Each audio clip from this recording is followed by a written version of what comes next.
Muy buenos días, hermanos de Capilla Fidelidad. Mi nombre es Alan Legarda y hoy vamos a estar revisando la introducción al libro de Levítico. Vamos a ver algunos aspectos generales del libro antes de entrar en él, pero como siempre vamos a empezar en oración.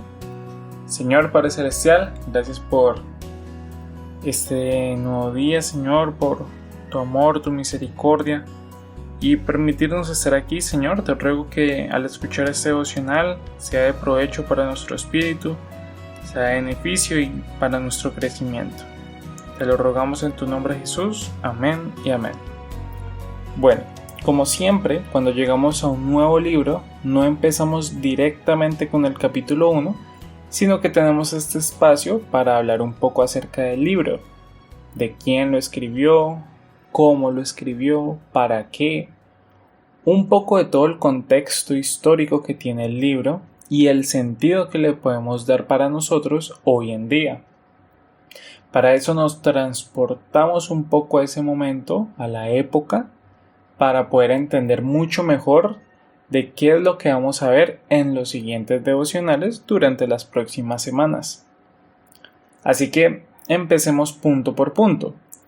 Lo último que vimos fue el capítulo 40 de Éxodo, el último capítulo, donde estuvo la culminación del tabernáculo, ese trabajo que habían estado haciendo durante un tiempo que Dios les mandó, en el que habían colocado tanto empeño y tanto tiempo, por fin había finalizado.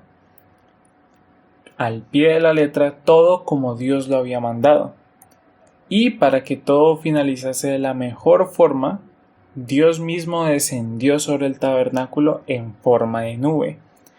Y se nos dice que lo llenó por completo. La gloria de Dios llenó el tabernáculo.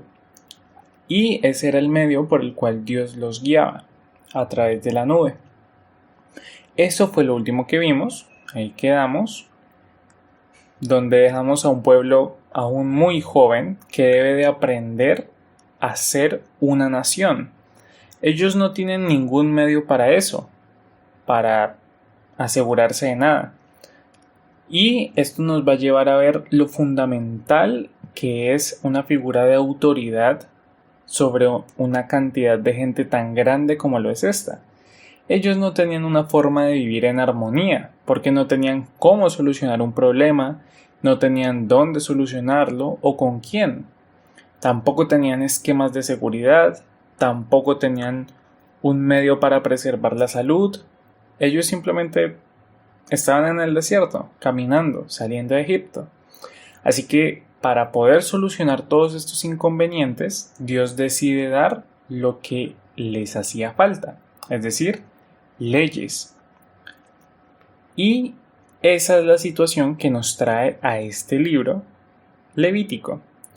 Eso es lo que vamos a encontrar en él. Pero antes de seguir con eso, vamos a ir paso a paso con el libro. Primero, ¿quién escribió el libro de Levítico? Este es el tercer libro del Pentateuco y al igual que el resto de ellos, son de la autoría de Moisés. Guiado por el Espíritu de Dios, este hombre escribió todo, sus vivencias, sus experiencias en el desierto y todo lo que Dios le dijo, porque recordemos que es Moisés quien recibe directamente de Dios la ley y todas las instrucciones que luego él debía de repetirle al pueblo. Eso es lo que podemos decir del escritor del libro, que por supuesto es un personaje que vamos a seguir viendo a lo largo de la historia. Ahora, ¿cuándo se escribió el libro? Se cree que este, al igual que el resto de estos libros del Pentateuco o de la Torá para los judíos, se escribieron durante los 40 años que estuvieron vagando en el desierto, que es aproximadamente entre el 1440 y el 1400 a.C. Ahora, ¿por qué se llama así el libro? Bueno, esto puede parecer un poco obvio, pero aún así resulta importante mencionarlo. El libro recibe el nombre de Levítico, claro, por los levitas, por la tribu de Leví. Recordemos que ellos son los elegidos por Dios para ejercer el ministerio sacerdotal. Ellos eran los que se encargaban del tabernáculo y de todo lo que se refería al culto a Dios. Entonces, podemos decir que este libro va dirigido principalmente a ellos, precisamente por lo que acabamos de mencionar. Hay instrucciones muy específicas, tareas que únicamente les competían a ellos y a los sacerdotes. Claro que no todo el libro es así. Más adelante también vamos a ver que hay cosas que todo el pueblo debía de tener en cuenta, leyes para todos, pero bueno, en gran parte sí es específicamente para los levitas, y es por eso que podemos decir que este libro recibe ese nombre. Ahora, respecto al contenido del libro, ya hemos mencionado mucho y es que realmente se reduce a eso. Como decía, este libro hace parte de la Torá judía, es decir, su libro sagrado. La Torá, la palabra, significa literalmente instrucción o mandamiento. Y podríamos decir que este libro es el que mejor ejemplifica eso, porque es lo que hay desde el principio hasta el fin: instrucciones, mandamientos y leyes. Lo que vamos a ver es todo lo que Dios tenía que decirles, en mayor parte en cuanto al culto, a rituales y a momentos ceremoniales que debían de tener en cuenta. Es por eso por lo que tienen especial relevancia los levitas en esta parte. Otra parte es contenido meramente legal y de convivencia. Por lo mismo que va para los levitas y tiene un enfoque muy espiritual, vamos a ver que en él tenemos un tema frecuente que se menciona antes en Éxodo y es la santidad. Los ministros del templo debían de ser santos como el Dios que los llamaba era santo. Como resultado, todas las normas y mandamientos en Levítico estarán orientadas hacia un objetivo final, que era hacer una nación distinta a las demás, dedicadas a su Dios y consagrada completamente al servicio de su Señor. Eso es lo que buscaba Dios con este libro, que con todas sus normas, con las leyes, Él quería que Israel fuera único, santo, que se pudiera notar la diferencia entre ellos, que eran el pueblo del Dios real, y cualquier otra nación sobre la tierra. Por eso, todas las normas y ordenanzas eran simbólicas acerca del servicio a Dios. Las vestiduras, los rituales, las ofrendas, los sacrificios, todo tenía una doble intención. Por un lado, obviamente, era alabar y servir a Dios de la mejor forma, al Señor de todas las cosas.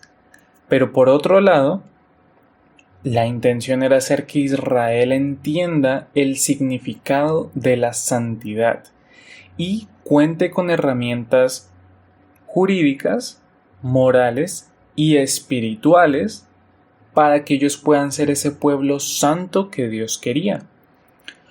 Lo que Dios les está dando son herramientas para esto. Ahora, un pasaje clave como tal no podemos encontrarlo, ya que todo es una temática, pero muchísimos aspectos, como ya les mencioné. Hay muchos temas que tratar, hay muchas situaciones posibles, hay muchos casos que se podían presentar legalmente, que ellos tenían que conocer. Así que como tal no hay un pasaje clave, pero quizás podríamos mencionar algunas palabras claves, como quizás lo es santo, santidad, sus derivados, como ya dijimos. También lo puede ser ofrenda, una palabra que vamos a leer muchísimo. Y también Jehová. Eso nos habla un poco de lo que vamos a ver. Era lo que se tenía que hacer, ofrendas, de cómo y para qué, la santidad, y de quién había establecido todo, es decir, Jehová Dios. Por último, podemos mencionar una división general del libro. ¿Cómo podemos abarcar este libro? Con este tema siempre pueden existir muchas divisiones, ¿no? Cualquiera puede hacer un bosquejo del libro, pero digamos que esta es una que es sencilla y siento que es muy apropiada para poder resumir por partes lo que vamos a estudiar. Así que primero vamos a ver de los capítulos 1 al 7 dónde, cómo y cuáles eran las ofrendas que se debían de presentar delante de Dios, ya fuesen por gratitud, por arrepentimiento o por expiación de pecados. Esas son las que va a tratar, que eran como las más importantes para ellos, y esa es la primera sección. Luego, de los capítulos 8 al 10, tenemos un rito muy importante que es la consagración de Aarón y de sus hijos. Y allí vamos a ver que es Dios mismo quien los elige y los pone en un lugar de autoridad. Así que por eso es bastante importante esa parte y ese ritual.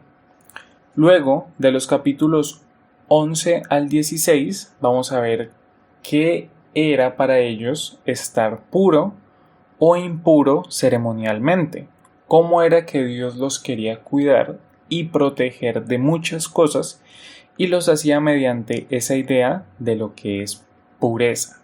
Entonces vamos a ver todas esas formas en las que ellos podían llegar a ser ceremonialmente impuros y lo que tenían que hacer para dejar de serlo.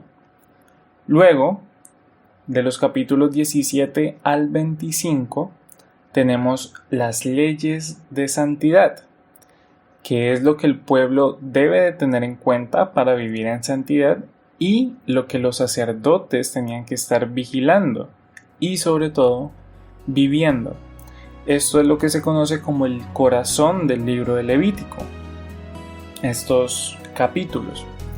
Y por último, los últimos 2 capítulos son de bendiciones y maldiciones para los que obedezcan y quienes desobedezcan respectivamente. Así que es un cierre perfecto, digo yo, para un libro lleno de mandamientos que debían de cumplirse. Bendiciones para los que decían obedecer y maldiciones para los que no. Estas tenían que ser leídas a oídos del pueblo para que todos estuvieran informados y de acuerdo con obedecer los mandatos de Dios. Así que esto es lo que podemos decir acerca del libro de Levítico. Esta ha sido la introducción y por supuesto un ánimo para que estemos muy conectados, muy pendientes con los devocionales a través de este libro que seguro va a ser de bendición para cada uno de nosotros y va a traer muchos mensajes importantes. Señor Padre Celestial, gracias por este devocional, Señor, gracias por hablarnos. Gracias por preparar nuestro corazón para este nuevo libro que tienes para nosotros. Te rogamos que, como siempre, sea de provecho para nosotros. Te lo rogamos en tu santo nombre Jesús. Amén. Dios les bendiga.